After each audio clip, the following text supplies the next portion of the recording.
all you positive heads out there. Brandon Beecham here. As always, thanks for tuning in to the Positive Head podcast. On this episode, I am fortunate to have a true psychonaut among psychonauts, Rick Doblin. Rick holds a doctorate from Harvard University, has chosen an incredibly exciting and unique path to help educate and further healing on this planet as the founder of the Multidisciplinary Association of Psychedelic Studies, also known as MAPS. MAPS is a nonprofit research and educational organization. They develop medical, legal, and cultural context for people to benefit from the careful use of psychedelics and marijuana. Hello, Rick. Welcome to the show. Hello, Brandon. Thank you so much for having me today. Thank you so much for being here. I was very much looking forward to picking your brain and finding out what's going on with MAPS. It's a fascinating line of work that you're in, and very exciting, and getting a lot more attention and credibility thanks to people like you. So thank you for what you do, and just really happy to have you here.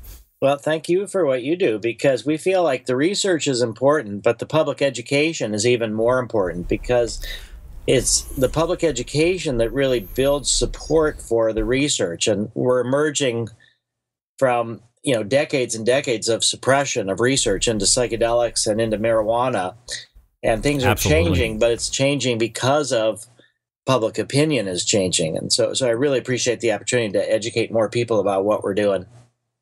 Yeah, that makes total sense. And like I said, I'm fascinated with what you do, having used, entheogens and psychedelics to very positive ends in my own life. It's always difficult when you hear people that haven't had the experience, but they have a lot to say about it.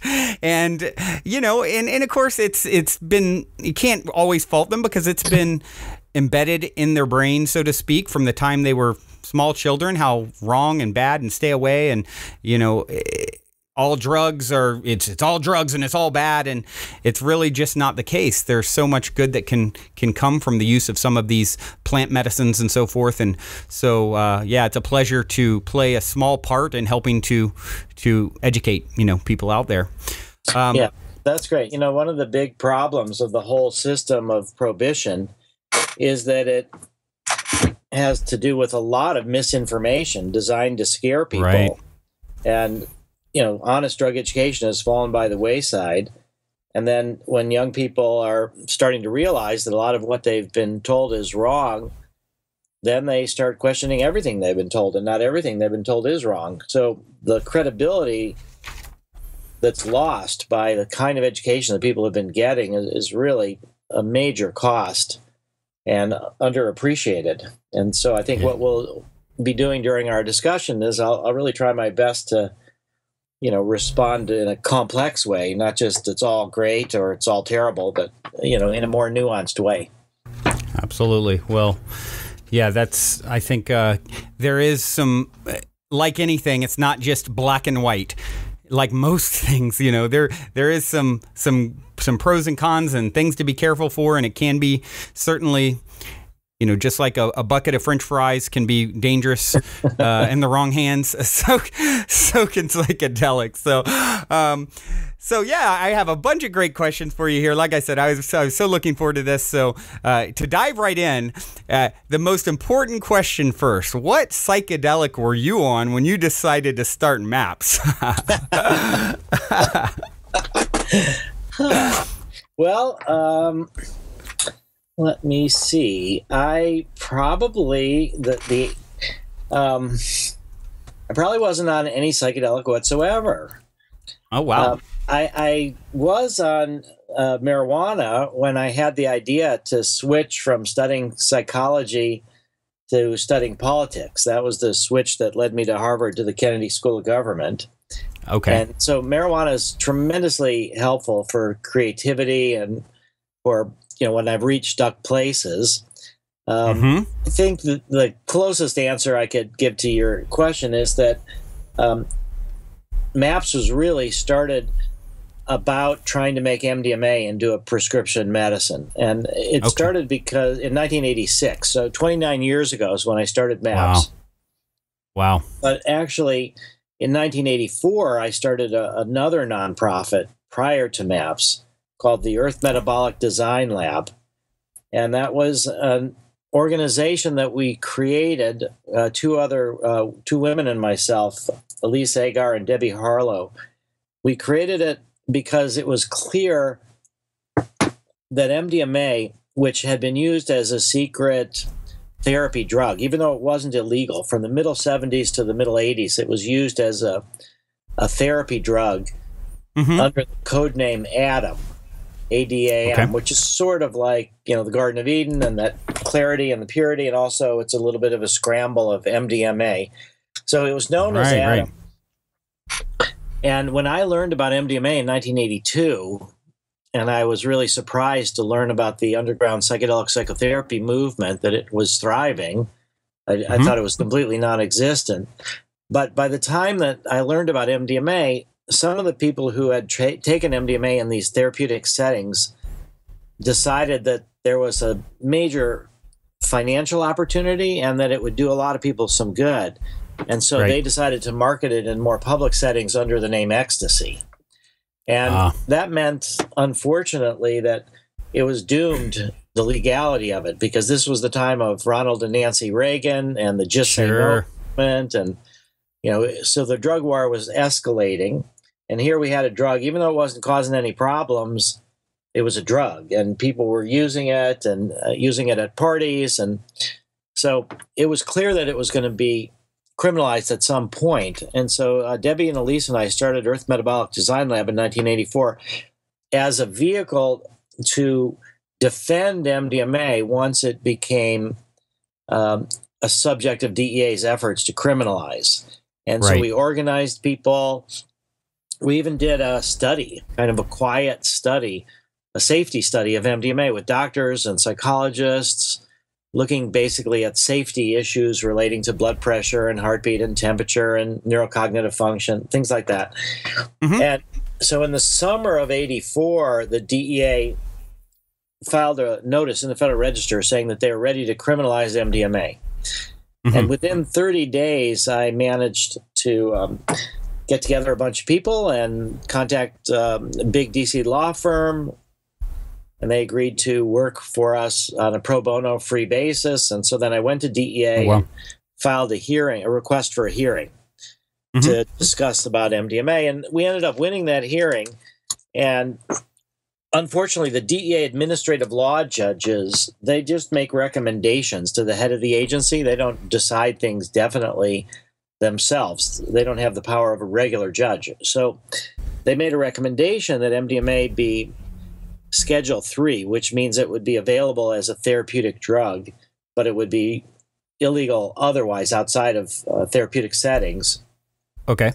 The head of the DEA rejected that recommendation, and then we sued in the appeals court a couple times. We won and we won. Then we finally lost.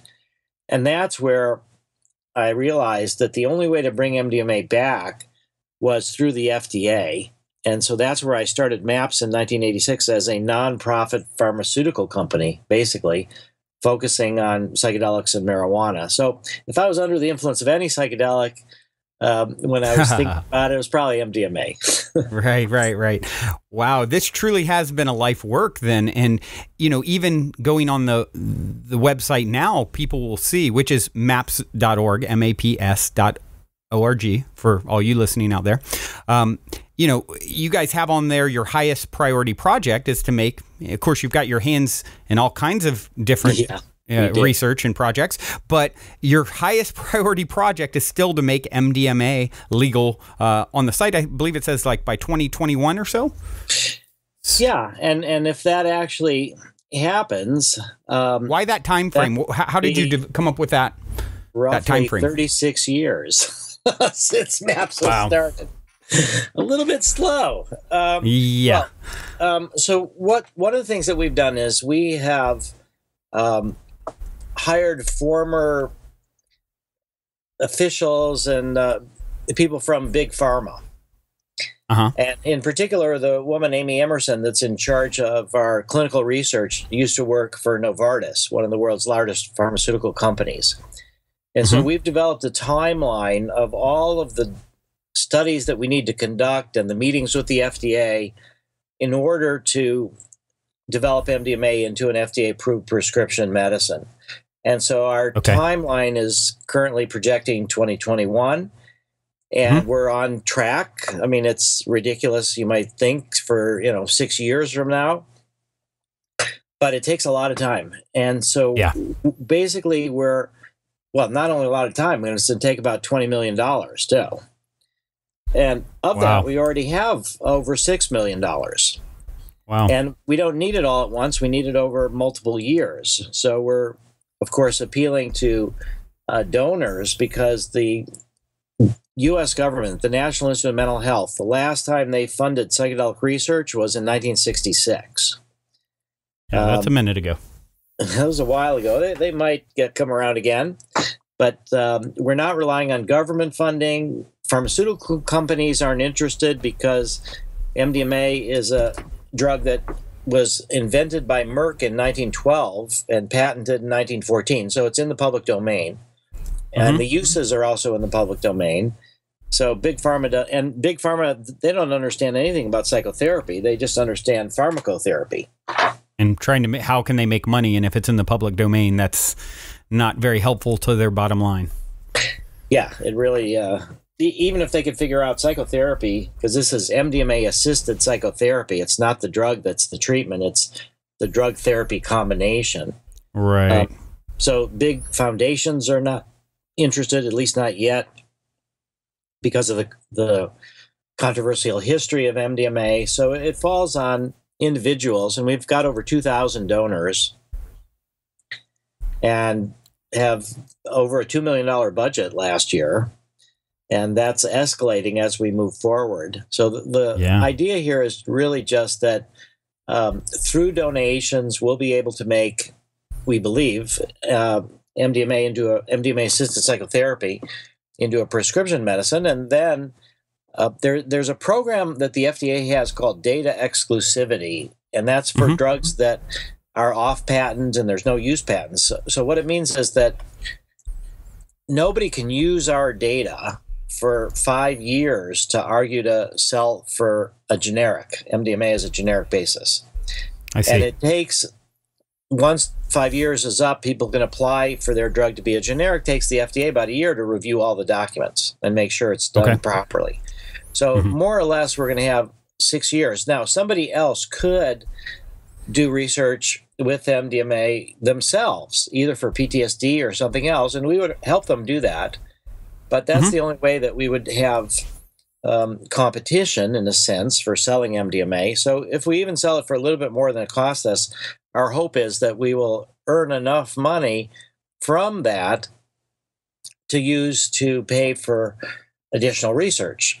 And so MAPS has started what's called a public benefit corporation. And the way corporations are right now, they have an obligation to maximize profits, and shareholders can sue the management if they're not maximizing profits. Right. So a public benefit corporation maximizes public benefit, not profits. So MAPS has started a wholly owned public benefit corporation to conduct the research and then eventually to sell MDMA by prescription. And then if there's some profits, we pay our taxes, and then we use the remaining money for additional research. So hopefully I won't be constantly asking people to send money. Right. So and that's a B Corp, right? What people refer to as a B Corp. Yes. Yes. Yeah. Very, very interesting. Very interesting. So 2021 is the goal. And of course, as a nonprofit, you're looking to be able to sell MDMA and then funnel that back into more research. What other type of research is looking promising? And also, maybe you can speak a little bit on PTSD and what that is. And I know there's a lot of correlation between MDMA and PTSD, a lot of promising research. So, yeah, I guess that's a couple questions, really. If you could talk a little bit about PTSD, what you're seeing with that and MDMA, and, some of the other potentials there. Okay. Well, we started our first study of MDMA-assisted psychotherapy for PTSD in the year 2000. That's 15 years ago, and that was in Spain. And that's post-traumatic stress disorder, right? For people who maybe aren't familiar with what that stands for. Yes, and various of the military people are talking about it as PTS, not PTSD, because what they're trying to do is destigmatize Makes sense. this process, and they're saying it's a normal reaction to abnormal circumstances, being in a war. And sure. So the post-traumatic stress is, for some people, debilitating, and it has terrible consequences. You know, we probably, most of your listeners have heard about how 22 veterans per day, at least as a minimum, are committing suicide. And a fair number of them are connected with post-traumatic stress. So what post-traumatic stress is basically traumatic events that have happened in the past that people are unable to really move beyond. It colors their perspective of the world, breeds distrust and fear. It is something that comes to them in nightmares. It affects their daily life, and they have what's called avoidant behavior, things that might remind them of the trauma. Often they get emotionally numb because their emotions are so painful, so they get numb. A lot of the medications that they're given are designed to tranquilize them, or medications don't work really that well for PTSD.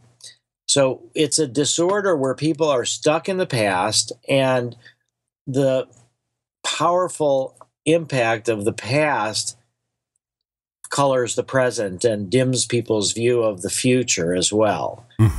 And what we've noticed, and some of the more remarkable advances of the brain scans technology over the last couple of decades, have identified changes that occur in people's brains because of post-traumatic stress disorder. And those changes have to do with an increased activity in the amygdala, which is the part of the brain that processes fear. And so there's more fear, more activity in the amygdala. And then the prefrontal cortex, where people are capable of putting things in context. Right. And separating out the past from the present, then from now. Those areas of the brain are weakened. That's also known as like executive function, things like that. So that people are more activated in their fear responses, and they have less rational ability to separate it out that that's not really appropriate for the current things that are happening. Right. So MDMA is terrific. It's almost like the ideal drug for PTSD, because what MDMA does is it reduces activity in the amygdala so that people have a muted sense of fear of difficult emotions.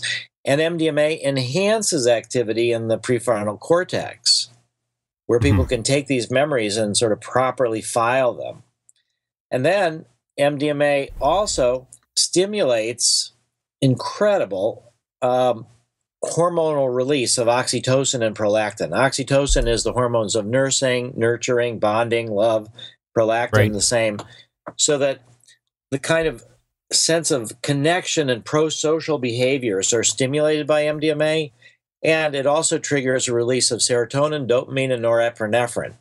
So it's a remarkably complex chemical reaction to MDMA that ends up being almost completely ideally designed for PTSD.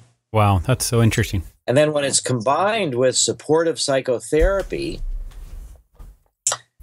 it's just ideal. And so we're finding that when I did a kind of a strategic analysis of which psychedelic would most likely make it through the system, through the FDA system, and then for what clinical indication. Right. And there's another part of this too, which is that we believe that the therapists who work with these drugs will be more effective if they've taken the drug themselves. If they know from the inside out what it actually does and how it works. Right. And that's both important for building empathy with what the patients are going through, but also a fair amount of time. In the MDMA, it's rough. We have an 8-hour session from 10 in the morning till 6 at night with a male-female co-therapist team. And the sessions are initial amount of MDMA, and then about 2 hours later, half the initial amount. And that creates Now, this this sort of is plateau. so this is part of the process that you're going through currently. I guess you could say the research process. Yes, yes. Okay. And on our website, maps.org, in terms on our MDMA page, we have posted what's called the treatment manual that describes our therapy. And Okay. so about half the time, people's eyes are closed and they're listening to music and having their own inner experience. And another half of the time, they're speaking with the therapists. So the therapists who have taken MDMA, can have a direct understanding of what people are going through when their eyes are closed for half the time they're listening to music. So the therapists and the psychiatrists are more likely to be willing to try MDMA than they are LSD or psilocybin. Yeah, right. Because those are more challenging drugs. All the different psychedelics have their unique roles and their unique advantages and disadvantages and benefits and risks. But the most gentle one of all is MDMA. And Yeah, so I would agree. For mainstreaming psychedelics, I felt like we're more likely to be able to do that with the most gentle of the psychedelics, being MDMA.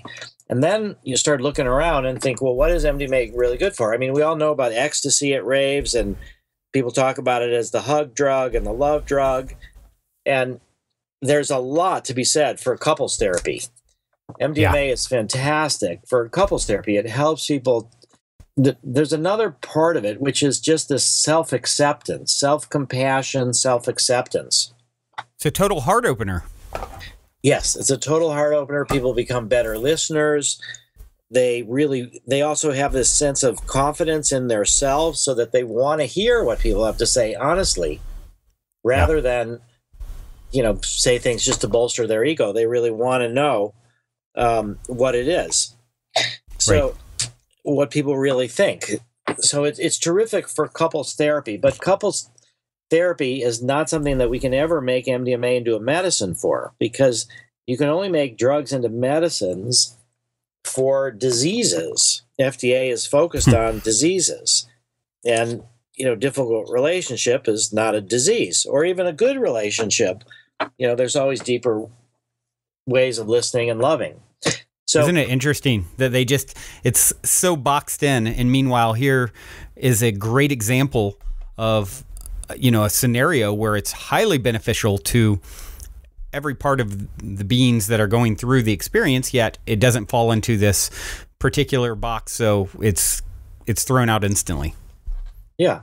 I mean, we have, through the system of prohibition, it's really counterproductive in so many different ways, but it does make it so that drugs that are great for spirituality, for personal growth, for couples therapy, there's no role for them in our current system. And we can make drugs into medicines for the treatment of illnesses, but that's it. And again, we've got religious freedom to try to argue to make drugs, psychedelics, into legally available, but then you need religions. And so there is the Native American Church, which the uses Daime with ayahuasca, and people like that are going that route. Yeah, and the UDV, the União de Vegetal and the Santo Daime, are legal in the U.S. Right. But you've got to be part of a religion. And so this idea of cognitive liberty, religious freedom, individual religious freedom, there's really no route for that. So what we're really hoping is that through the medicalization of psychedelics, and this is following the route of the medicalization of marijuana, which has changed people's attitudes towards the legalization of marijuana, we're hoping that the medicalization of psychedelics will change people's attitudes towards the overall policies that we establish for psychedelics. And so that's the longer vision. We're not trying to create a medical priesthood, but it seemed like that's the only way open that we had in this current cultural context. And so I felt MDMA would be the psychedelic, and then it's almost ideally designed for PTSD. So that's what we're working on. We've been working on it since 2000. We're near the end of what's called phase 2. We actually worked on MDMA phase 1, which is your basic safety studies in healthy volunteers. That was in the middle 90s. And then in 2000 in Spain, we started our first study with MDMA in women survivors of childhood sexual abuse. In 2002, that was shut down by the Spanish authorities for political reasons. We had gotten some very positive publicity in newspapers and TV in Spain, and that alerted the anti-drug authority that they wanted to try to shut this down, which they did. And then in 2004, we were able to start the research in the U.S., and because of that, then we were able to go back out internationally and start the research in Switzerland, in Israel, and in Canada.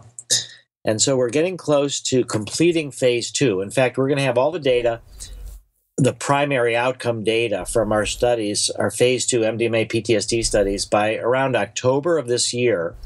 We'll have treated around 90 subjects. Wow. We'll have spent over $4 million to do it. And then we'll be in a position to negotiate with FDA on what phase 3 is. And phase 3 is what really counts.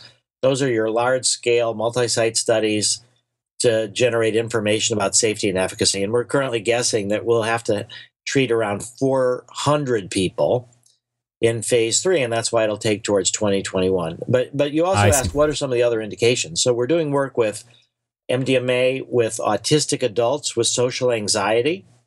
Oh, wow. And that's something that never probably would have happened if not for the internet, because we didn't actually think about that ourselves, although it makes a lot of sense.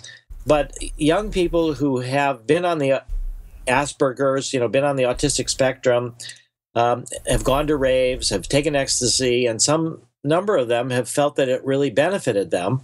And so they started posting stories on the internet, and more people saw these stories, and people tried it, and more people posted their own stories. And so a woman, Alicia Danforth, did her Ph.D. interviewing about 100 people who were mostly identified through the internet about MDMA for autistic adults. And so we have now a study at UCLA, at Harbor UCLA, LA Biomedical Research Institute, in Torrance, California, which is 12 subjects.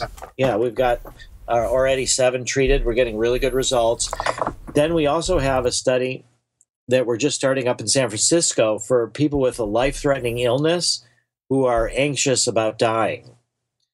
Wow. So you can kind of see the common theme is anxiety and fear. Sure. Also, we're going to be starting in October a study of couples therapy. It's a tremendous situation because it's couples therapy where one of the couple has PTSD.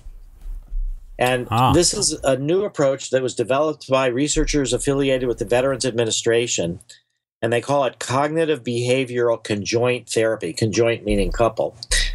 And it was shown to be helpful because when somebody has PTSD, if they're in a relationship, it affects their partner a lot and their kids. And so this was a strategy for therapy designed to, take advantage of the fact that they're in a couple. But for us, it's tremendously interesting because we're really going to be both learning about couples therapy for PTSD, but we're also going to be learning about couples therapy. And there's different measures about the strength of the relationship. It's going to be really exciting. So there's a lot of uses for MDMA. I think MDMA would be terrific for depression. Yeah. It really helps people make a shift, and not all depression, but there may be some subpopulation of people for whom MDMA is, great for depression. There's been some level of research done on that with ketamine, correct, for antidepressant. Yes, in fact, it's remarkable. It's called refractory depression that doesn't respond to anything else. Chronic treatment-resistant refractory depression, suicidal depression, and ketamine can, within a very rapid period of time, hours sometimes, change people's mood, and it tends to last for a week or two. Occasionally, it'll last longer. But ketamine has opened up a whole new area of research into how depression can be treated. Ketamine is an incredible tool that's more recently been discovered to be effective in refractory suicidal depression. Ketamine takes effect in a few hours, and it can really change people's mood and attitudes, and it can last sometimes a week or two, or sometimes longer. And ketamine has opened up a whole new area of neuroscience into how does a drug like this affect depression. Now, for those of your listeners who may have heard about ketamine, it's what's called a dissociative anesthetic, and it's used in both animals and in humans. And actually, it's used in children more so than in adults. And the reason is because, anesthesiologists and others, they don't really pay that much attention to psychology or psychotherapy. And there has been what's called the emergent phenomena. So when you get ketamine for an operation, you get around 10 times what people take when they use it for either recreation or psychotherapy. Oh, wow. Okay. So that you can go out. It's kind of an out-of-body experience, but you can remember it at certain low doses. But at higher doses, you're completely out of your body. Ketamine was the primary anesthetic, battlefield anesthetic in Vietnam. And the reason is because you can inject it into a muscle. You can have preloaded syringes. Somebody gets hurt, you just jab it into a muscle, and then they're out of pain and they're not aware.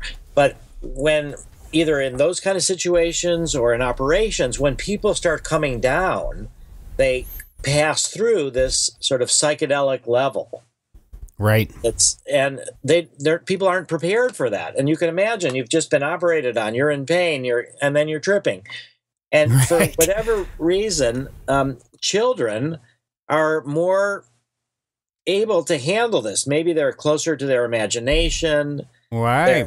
That makes sense. They're not so scared. So ketamine is used in children. Now, people who want to scare people about it talk about it as a horse tranquilizer.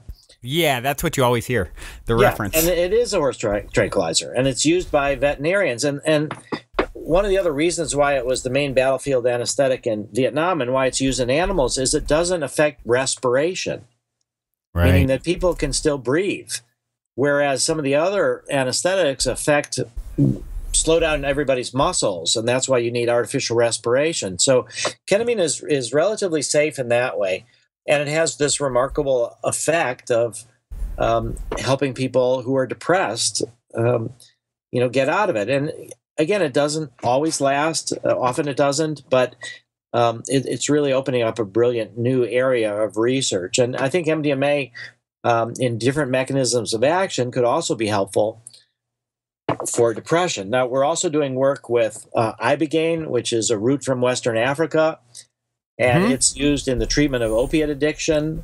We're doing research with ayahuasca, which is psychedelic tea from the Amazon that's also effective in the treatment of addiction and has also been being explored in depression. And we were able to start the first study in over 40 years with LSD. And that was in Switzerland with LSD in 12 subjects who had life-threatening illnesses and were anxious about it. And what I'm really most proud of that study, other than the fact that we were able to start it and get final permission a few months before Albert Hofmann died, so that Albert Hofmann, who was the inventor of LSD in 1938 and discovered its psychological properties in 1943, he lived to 102. Wow. And we were able to start the research a few months before he died, so that he could see with his own eyes that it was coming back. Isn't that cool? It was so satisfying as a way to pay back to him all the benefits that I've received and others have received from LSD. Oh, absolutely. But the other thing about the study that I'm really proud of is that 11 of the 12 people had never done LSD before. Okay. And what we're trying to say is this is a drug that's for the mainstream. This is, even though it's a scary drug, it's associated with the counterculture. People have heard about all sorts of things about LSD. We can deliver LSD-assisted psychotherapy in a safe way to people who are supported, screened, male-female co-therapist team, and it's part of our view that this really can be mainstreamed, and that one day Sure. We will have mainstream psychedelics. And then the other big thing that we're working on, and this was our big breakthrough, we've been trying to do medical marijuana drug development research since 1992.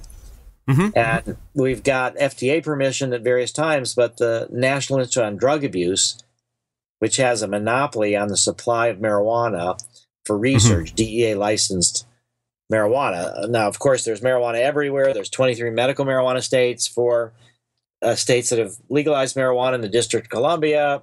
But if you want to do FDA research, you can only work with federally legal marijuana, and there's only one source of that, and it's controlled by the National Institute of Drug Abuse, which is the group that's really focused on what's bad with these drugs rather than what's good with these drugs, and they make it very difficult to get it. Wow. So I think the broad changes that have happened in people's attitudes towards marijuana, we've been able to finally get access to NIDA marijuana for a study of marijuana for post-traumatic stress disorder. And we managed to obtain a $2.1 million grant from the state of Colorado. Wow. Congratulations on that. That's unheard of prior to now, right? It was shocking. I mean, that it worked. It's fantastic. And wow, so congratulations. What we're able to, and this study will take place at Johns Hopkins and also in Phoenix, Arizona. Okay. And Dr. Sue Sisley is the woman that I worked with to make this study really happen. And we have Dr. Marcel Von Miller and Ryan Vandry, who are the helping us as well on the project. And marijuana is incredibly inexpensive if you take away sort of the prohibition tax. Now, the Israelis, the Ministry of Health in Israel has approved medical marijuana for over 10,000 patients and has approved multiple for-profit producers. And one of the leading producers there, Can Pharmaceuticals, they're able to produce high-potency trimmed buds for 50 cents a gram. That's $14 an ounce. Now, that beats the the street prices by a long shot. Yeah. Now they need to sell it for more than that, of course, just to make a profit. But what that points to is that marijuana is an incredibly inexpensive drug to produce, and if we can ever make it into a medicine in plant form, smoked or vaporized, people are going to be saving an enormous amount of money, as will our healthcare system. It won't be so great for a lot of pharmaceutical companies who have competing products. And it's also going to be somewhat questionable about these other for-profit companies that are trying to develop marijuana extracts in non-smoking delivery systems. GW Pharmaceuticals has a product called Sativex, which is a THC-CBD combination sprayed under the tongue. A lot of success with that, with cancer and treatment and so forth, and getting rid of cancer, right? Well, they don't go as far to say that particular application cures cancers, but we do know that the cannabinoids have anti-tumor properties. And one of the reasons that that's evident is in the fact that there's no evidence that marijuana causes lung cancer. And you would think, since tobacco causes lung cancer, that marijuana would as well, but it doesn't. Sure. There's no evidence. And the reason is that these cannabinoids have anti-tumor properties, and they end up helping eliminate cancer. So marijuana, I believe, in a rational world, could make it through the FDA in a risk-benefit calculation in smoked form. But vaporization is maybe more likely, because vaporization doesn't actually burn the plant matter. And so you don't get the products of combustion. Right. So anyway, we're focusing on marijuana for PTSD. We're also trying to develop a little bit of an observational study of veterans that use ayahuasca for PTSD. Yeah. So we're trying to become an expert in PTSD, an expert in psychedelic psychotherapy, and we're committed to exploring the risks as well as the benefits. and doing this in a nonprofit and public benefit context. So there's no private enrichment, but hopefully we will end up creating an engine of research that will be unbiased but open to the potential, many of the values of psychedelics and marijuana. Right. Wow. Now, how about psilocybin mushrooms? Is that something that you're working with as well? No. There's another group called Hefter Research Institute that has done some incredible work with mushrooms. Okay. Well, I should be clearer that they use synthetic psilocybin. I see.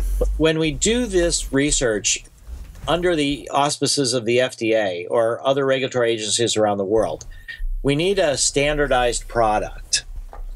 And mushrooms themselves can vary in their content for psilocybin. It's hard to tell.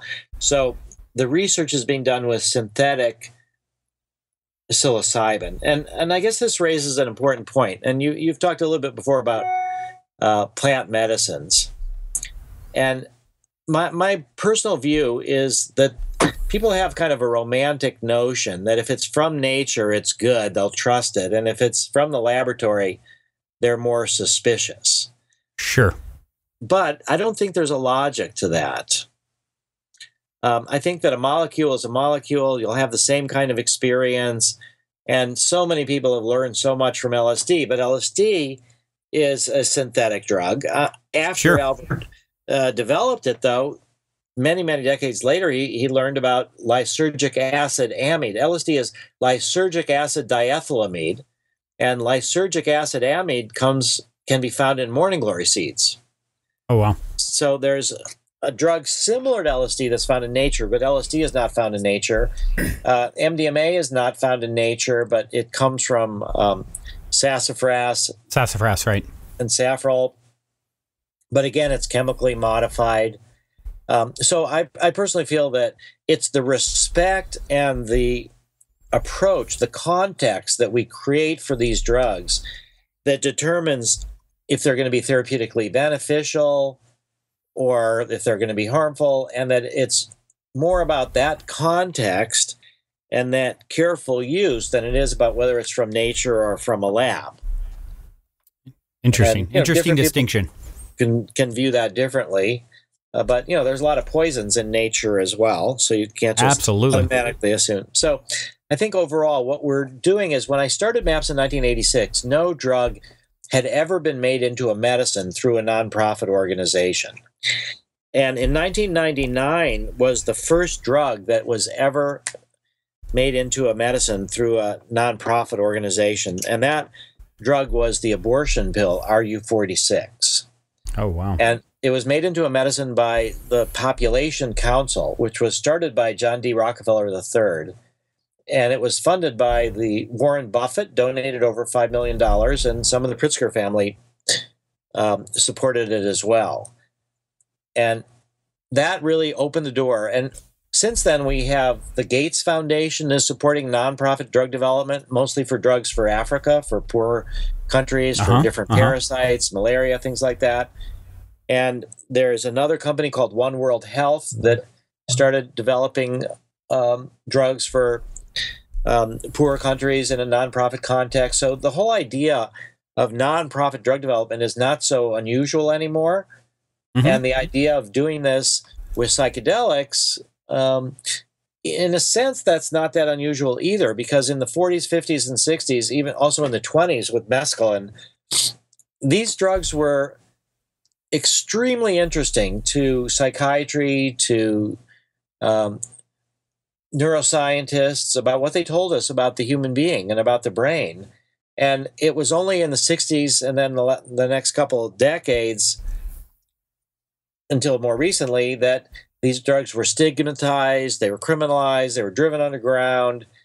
So we're actually trying to restore a situation where these drugs were highly researched rather than bring them up from the underground for the first time ever. Yeah, it's like picking up where we left off decades ago. Yeah.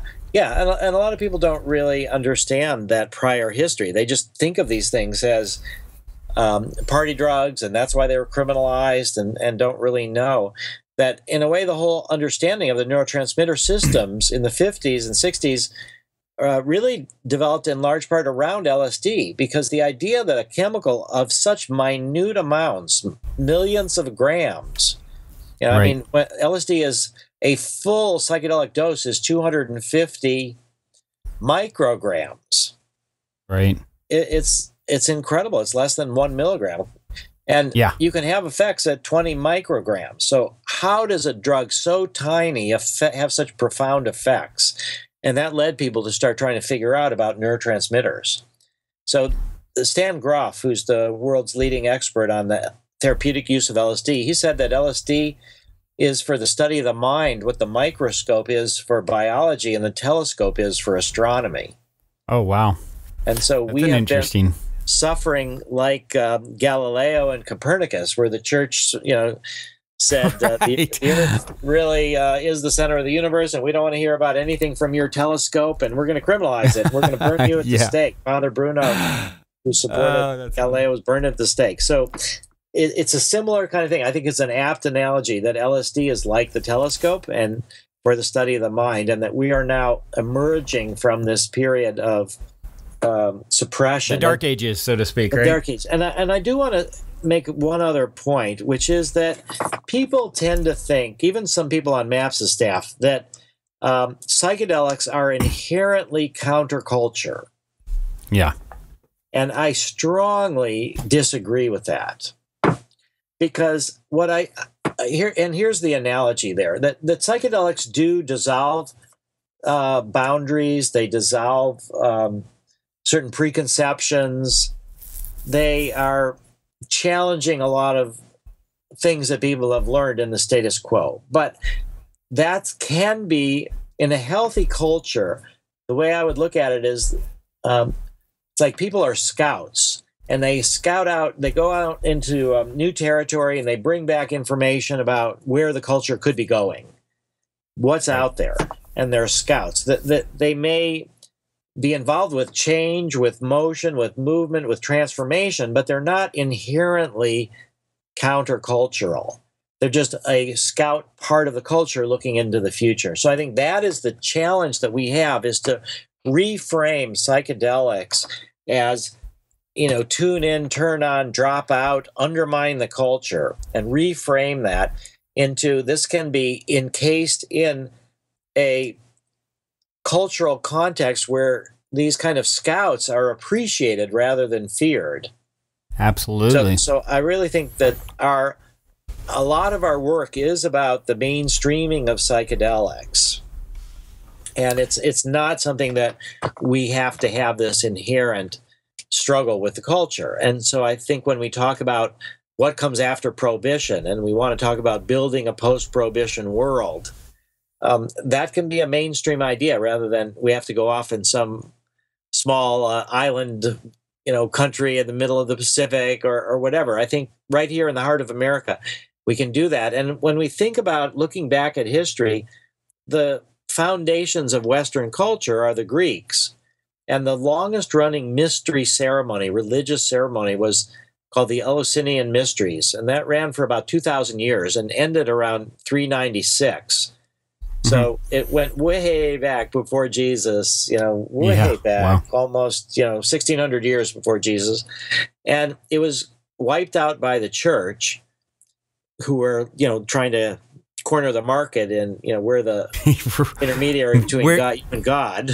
Right. Don't use these substances that show you a glimpse beyond the veil, so to speak. We'll tell you what's going on back there. Yeah, exactly. But then the Eleusinian Mysteries, it looks like pretty convincingly involved a psychedelic drug called Kykeon that people drank, and it looks like that had was made out of barley and rye, which when they have a fungus on it, ergot, that's where you get LSD from. That's the precursor. So we have in the foundations of Western culture a sort of psychedelic history, and now we're trying to get back to that. And I think we're going to get back to that at a time when we are desperately in need of deeper spirituality, a deeper sense of connection with the rest of the people in the world, and tools that don't require, 30 years off in a monastery, meditating to have these experiences.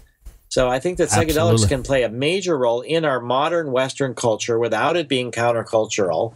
And that's really MAPS's mission. And that's something that I really decided on when I was 18-year-old in 1972. So I've been more or less at the same thing. And, I was inspired by the Good Friday experiment.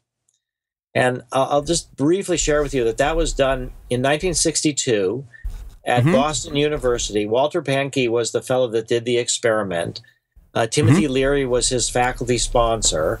And there had been a lot of talk in the 50s with Aldous Huxley and others about the spiritual potential of LSD and psilocybin and mescaline, also from peyote. And so we wanted to bring science to bear. And what Walter Pankey did with Timothy Leary's support was develop a project where 20 divinity students from Andover Newton Theological Seminary went into chapel on Good Friday. And this was at Boston University. And the person who was the minister was Reverend Howard Thurman. And he was a dynamic black minister who was Martin Luther King's mentor. Oh, wow. It was incredible. And so 20 people got a pill on Good Friday. Half had a placebo, half had psilocybin. And 9 out of the 20 had a mystical experience on this questionnaire that they developed. And 8 out of the 9 had the psilocybin. And at the 6-month follow-up, they reported long, lasting positive benefits. And Walter Pankey, who did this study, later went on to do LSD research at Johns Hopkins with Stan Groff with LSD for alcoholics, LSD for cancer patients, LSD for heroin addicts. And they even did LSD ESP research. But then Walter died of a scuba diving accident, and no long-term follow-up was done. And so when I was an undergraduate in the 80s, I started college in 71, took a bunch of LSD, and then dropped out in 72. And came back in 82 and learned about MDMA, my first month back in school. And then I was able to really think about what I wanted to do. But it was at a time when you couldn't get permission to do psychedelic research. But what I realized is that a long-term follow-up is in many ways more important than the original study, because you're looking at long-term effects and you need time. Yeah. And the other thing about that, the main thing, is that when you do a long-term follow-up, you're not actually giving anybody any drugs. You're just asking their opinion about drugs they took in the past. Yeah, absolutely. So you don't need FDA or DEA permission to do that kind of study. You just need IRB approval. Makes it a lot easier not to get in trouble. Yeah, I mean, and at the time there was no way to get permission, especially anything especially else. Then. So I was able to do a 25-year follow-up and track. I identified 19 out of the 20 people, interviewed 16 of them, and found that in the midst of, now this again is middle 80s, in the midst of Nancy Reagan's Just Say No, escalation of the drug war, when people would have every reason to deny their prior psychedelic experiences, that's not what happened. People affirmed the value. These are ministers now, and many of them had since had both positive and a variety of mystical experiences without drugs. And so they could compare their mystical experience with drugs with their mystical experience without drugs. And what I found was that in general, people preferred their non-drug mystical experiences. And the reason was because they were uniformly positive. They were more positive. They happened walking in nature, making love, just quietly meditating or something like that. But they were able, in this kind of a situation, to say that the psychedelic experiences were so powerful, but they tended to oscillate between positive and negative. But they affirmed the value that they could compare psychedelic versus non-psychedelic mystical experiences. And most importantly, they sort of affirmed the theory of change, that the psychedelic mystical experience of connection, of unity between all life, between us and nature, between us and everybody else, it has profound political implications. And it helps you to see that people that have a different skin color or a different religion or a different nationality, that really they're not that much different. We're more similar than different to everybody. And that breeds a certain kind of tolerance and compassion. And I think that's really where we're trying to head with, to survive the kind of situation we have now with the depletion of the environment, with global warming, with, there's 60 million people have driven out of their homes and are refugees right now. There's an article in the New York Times about it today. There's just a lot of pain and suffering, and a lot of it is caused by people who project out and say these other people are different and less than me. I'm just looking now at the news about Charleston, South Carolina. This young misguided guy went into a black church and killed 9 people. And, that kind of hate, and that is really insane. And if you can project out that these people, your problems are coming from outside, they're not from you, and you're scapegoating people, that's deadly in a nuclear world. And yet, with psychedelics, people can have these unitive experiences. And then I think we'll end up having a more peaceful world. So that's where, while we're focusing on medical applications, those are limited to clinical conditions. And we're all, in need of, or not all of us, but me and many people feel in need of deeper spiritual connections, deeper spiritual experiences. There's a lot of benefits that go beyond just medicine, treating a psychiatric illness. And I think that's where we need to get to. And I think when we look at what's happening at raves and at festival culture and, Burning Man and Boom, and there's just so many visionary art festivals and electronic dance music festivals, that these are like rituals that young people are organizing and going to for a sense of communion. And often they don't get that from their current, going to church or temple or... They're transformative. I mean, they're referred to as transformational for a reason, in my opinion. When you go and you have this experience with all these people who are interested in unifying and coming together, and you add that element of psychedelic substances, it's such a loving, open environment. It's, there's people that show up on Friday for a party and leave on Monday transformed. Literally, I mean, I've seen it time and time again. I attend a lot of transformational festivals, and I think you're correct in saying it's a throwback to, our ancestors, how we lived and communed, and it definitely is. It seems like a resurgence of, people that are interested in connecting spiritually and connecting more with their fellow man and woman, and regardless of race and color and creed and all those things. So I think we're in such an exciting time, and with the work that you're doing, it is just, the tip of the spear, so to speak. So it's so admirable and exciting to be a part and watch it unfold. Yeah. And, one of the things that we're doing at festivals, we call it our Zendo project. And it's providing psychedelic harm reduction to people that are having difficult psychedelic experiences. And so basically what we do is we have teams of large numbers of volunteers that go to events. And when people have difficult psychedelic experiences in a traditional event, they might get picked up by the medical staff, they might get tranquilized, they might get arrested. Sure. But what we're doing is the opposite. We're trying to support them as if it's psychedelic psychotherapy in a sense. We're trying to create a safe space, help them look deeply at their experiences and give them support to look at what's bothering them. Because a lot of times these difficult experiences turn into tremendous learning opportunities. Absolutely. Absolutely. And I think that's a big misconception, is that it's a negative experience. Yeah, there's negative elements to it, but when you're going through a healing process, oftentimes that means the issues that are buried deep down need to come up and be processed at the surface level. And these substances can lead to that, that happening. And of course, from someone on the outside looking in, it appears like, oh, see, it's making them crazy and sad and mad and all these things, when really, I know a lot of people personally with one psychedelic experience with LSD or mushrooms where, they've said to me, look, that one experience just changed my trajectory completely. and there may have been a bump in that trip, so to speak, during the 6 hours or 8 hours or whatever, where negative things were brought to the surface and then processed. But it's it really is an important piece, I think, to chime in on, and that is that just because someone is going through a hard time with a psychedelic substance, that's not necessarily a bad thing.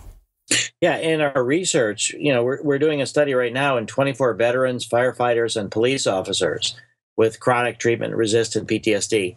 And we did one prior to that in mostly women survivors of childhood sexual abuse. And several people said, I don't know why they call this ecstasy, because it can be very difficult work. But at these festivals, one of the things that happened that really ended alcohol prohibition was that a lot of mothers, families started being more worried about the allure of the speakeasies and the gangsters and the criminal life and the whole system of corruption and police payoffs involved in prohibition. And so people started worrying more about their children being exposed to the crime and corruption of prohibition than about alcohol. So when the mothers turn against prohibition, alcohol prohibition, that's really when it was on its out. Now, a lot of the fear that drives current prohibition is parents worried about their kids. And a lot of young people mostly go to these transformational festivals.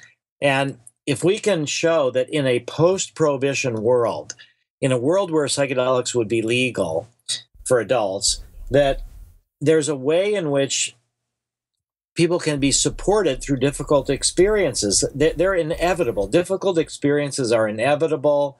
It's not because the drugs are bad. It's not because it's not a beautiful setting. It's just because we carry so much in our psyches, and we have to work through some difficult things, not only, but some difficult things. And so by doing psychedelic harm reduction at festivals like Burning Man, and we just did Lightning in a Bottle, there's a way in which we're helping calm people's anxieties about a post-prohibition world. And it also helps us to train therapists.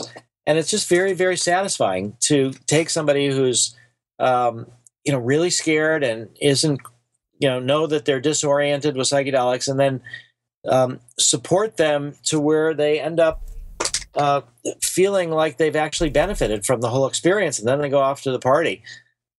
So that's a big part of our sort of taking what we learned in these highly refined research settings into sort of the world as it is and into these transformational music settings.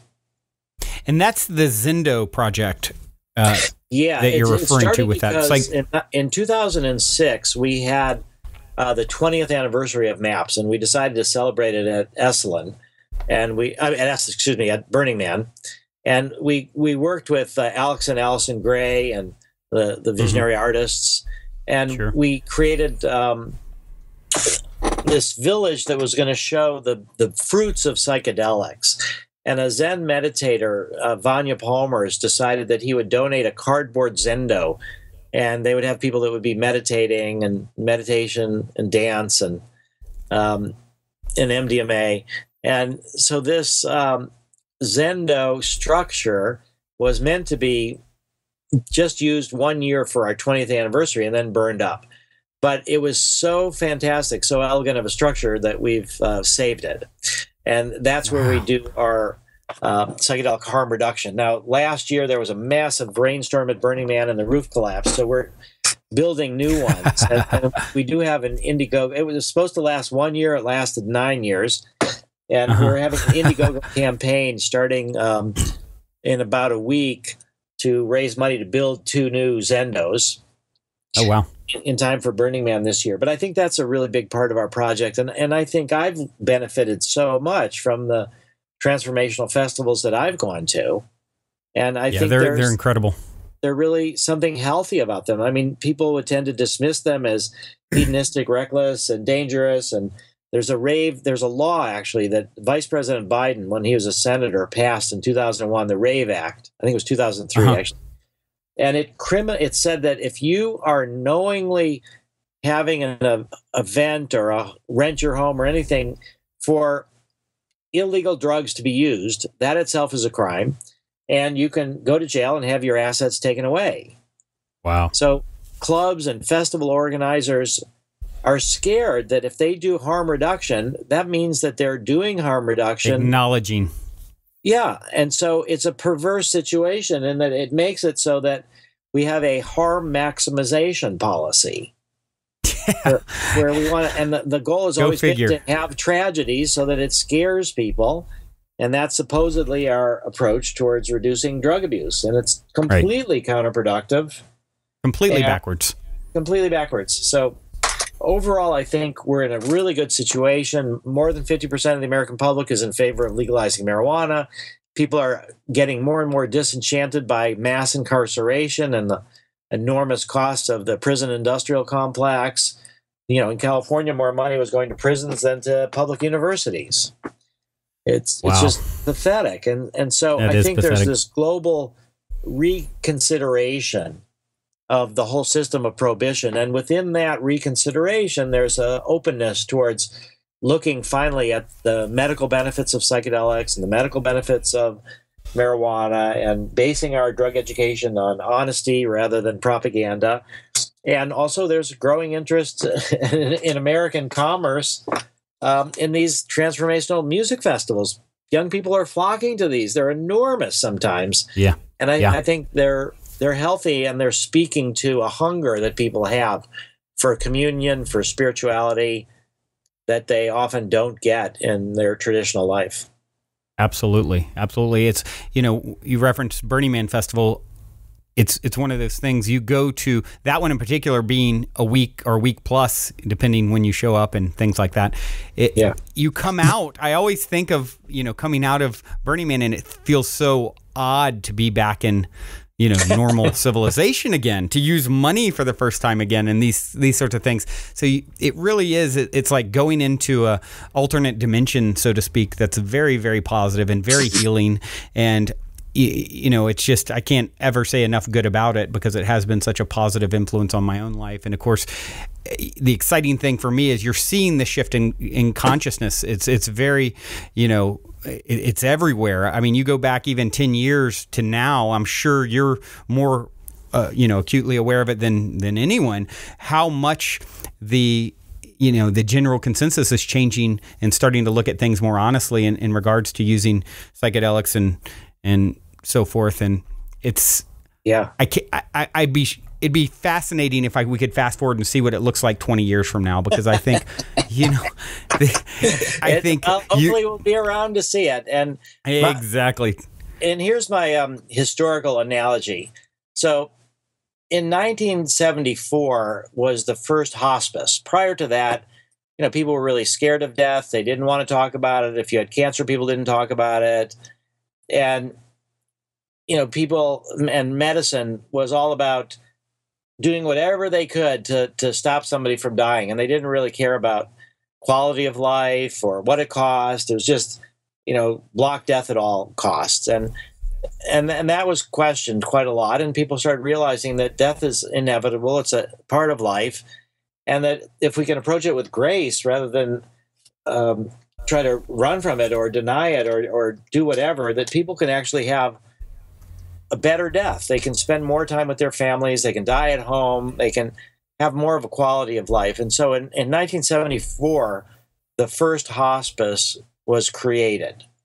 And 30 years later, in 2004, there was over 3,500 of them all over the country. Wow. So Wow. when you say, where are we going to be at in 20 years?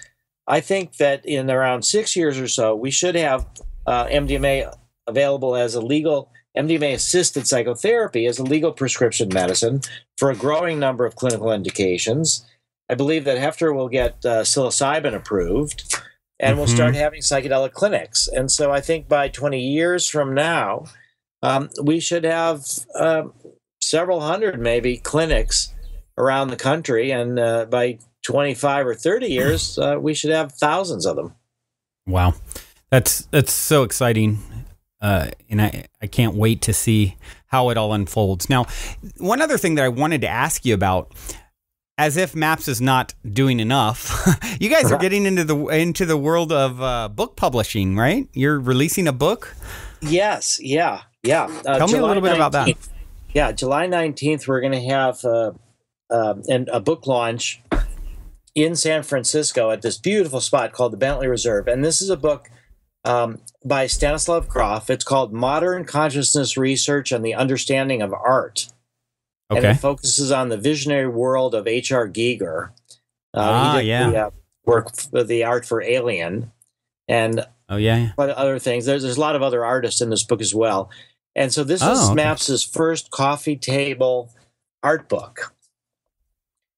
And interesting. It's pretty. So Stan Grof is going to speak. I'm going to speak, and there's information on our website. Carmen Giger, the wife of Hans Rudy Giger, she's got some health issues, but if they're not a problem, she's going to come as well. We'll know in a couple of weeks if she can make it. And we've published books by Albert Hoffman, LSD, My Problem Child. We published books by Stan Grof, The Ultimate Journey, The Consciousness and the Mystery of Death. And our first book was called The Secret Chief. And it was about the leader of the underground psychedelic psychotherapy movement, who's the one that really introduced MDMA into the culture, Leo Zeff, who was friends with Sasha Shulgin and was introduced in the 70s to MDMA and then proceeded to teach hundreds of psychiatrists and psychologists how to work with it. And so we have quite a bit of books now that we've published, all on psychedelic or marijuana topics. And I did not realize that. Yeah, you can go to the MAPS website and under our shop, you'll see all these books that we publish. Plus, we sell books that other people have published as well. So again, it's like, as I started saying, how grateful I was for this opportunity to speak with you, because the public education is so crucial. So we try to facilitate that through our own publications. We have bulletins that we have. People could sign up if they want to. A free email newsletter comes out around once a month. Just go to the website, maps.org, and sign up for the email newsletter. For people that give us $40 or more per year, we send them these 3 hard copies of our bulletins. One a year is a special issue. This year we just did psychedelics and policy, but we also make the bulletins all available for free download on the website. And we're sort of hoping that large numbers of people will get together and support what we're doing and help us really mainstream psychedelics and do the research necessary to obtain FDA approval. Well, it's extremely important work that you're doing. So I think with, kind of touching back on what I was mentioning a few moments ago, with the wave of acceptance and understanding, I can only imagine your world is going to be getting easier and easier and easier, as opposed to 1986, when you were out there and probably looked at like, some complete crackpot. And now, people are understanding. And so I can imagine that your donations are going to increase. And I certainly encourage anyone out there listening, this is a nonprofit. This is, a lot of my listeners I know have experimented with psychedelics, so I don't need to tell you. It is an experience that is so transformative. And if you can help to bring that to more people, you're literally helping to heal the planet through one of what I've found to be most effective ways to create self-healing and instigate self-healing. Wow, Brandon, thank you for that. Yeah, absolutely. This book that you're about to release, you're taking pre-orders now, and so I'm clear because I'm very interested in getting it for myself. It's a lot of visionary art. It's a art coffee table kind of book with other with various. Because I'm actually doing an interview next week with my favorite visionary artist, Android Jones. I don't know if you're familiar with him or not. Oh yeah. Oh, there's some of his art in the book too. Okay, I figured he was probably going to be in your book. Oh no, we've got some of his beautiful. Android Jones is fantastic. I mean, he is incredible. At various MAPS, he's performed at various MAPS events. We've been together at Boom festivals. At Burning Man, he's part of our village that we've camped at Burning Man. So definitely his art in there. So this book, Modern Consciousness Research and the Understanding of Art. by Stan. It's a tremendous book, and we've spent a lot of time trying to get the colors right, and back and forth with the plates. It really is a beautiful book, and it's something that people could be proud to show to others. But I think the text is really what's most interesting. It's about Stan trying to say, from what he's learned about the structure of the unconscious from his LSD research, how do we understand certain themes in art? And that's really what he's talking about, and particularly visionary art, where people are trying to put into a physical form what they saw in their inner eye. Right. Yeah, very fascinating. Well, I definitely will be picking up a copy of that. So thank you for putting that together. Yeah, and it's been a pleasure. Yeah, I can imagine. So one question that I always come back to with all of my guests, with all of these discussions, I'm a big fan of synchronicity stories of serendipity, positive paranormal experiences. Certainly a guy in your line of work has some sort of story that will satiate me. Okay, well, we'll give it a try. I do have a story. So, okay, good. Actually, this is the most sort of ESP-like experience of my whole life. Okay. So, this like the way it started. Yeah, it took place in 1985, so it's 30 years ago. And this was when MDMA was still legal, not too long before it became illegal. And I was at that time, now I'm married, I've got 3 kids, but at the time I had no girlfriend, I wasn't in a relationship, and I was with 2 friends of mine who were married to each other, and we were at a conference in New York about that had to do with MDMA and psychedelics, and one night we all decided to try MDMA. And so at this party, I was feeling particularly lonely, and so I decided that I would spend a little time thinking about past relationships that I had had. And it felt like I was able to kind of bring them up to the present. Like they were past relationships, but I was updating them in a sense by thinking about the particular woman I was in love with or was with, and how it was that our relationship developed. And it was very, very interesting. And I went through a few different relationships. And then I had this really strong feeling that there was like this other presence inside me. It felt like a woman, like not so much my like Jungian anima side, but it sort of felt like that. But it felt like there was something that like a woman was inside me that was, not me. It's not like I was, all set to say, I'm a man, but I'm really transgender. It wasn't anything like that. It was just that I felt this presence of this. Well, it was around 3 a.m. at this time of this party, and then that left, and then I started thinking of other. I went sort of back to specific women that I'd been with, and then around 5 a.m. went back to the hotel, and there was a message for me from a person named Chris. And I didn't know man or woman or who was this person, or I didn't recognize the phone number or anything.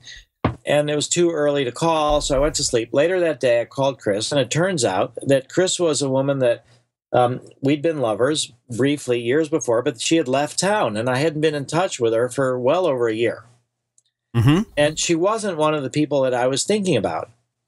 Oh, wow. And the reason that she called, she said, is around 3 a.m, she had a dream. And the dream was of me, and it woke her up out of her dream, and she decided she had to call me right then, which she did. And she called my home in Florida, and they said, hey, he's traveling. He's up in New York. Well, it turned out that she was like an hour outside of New York City. Wow. So we decided we'd get together. And again, we decided that we would do MDMA together.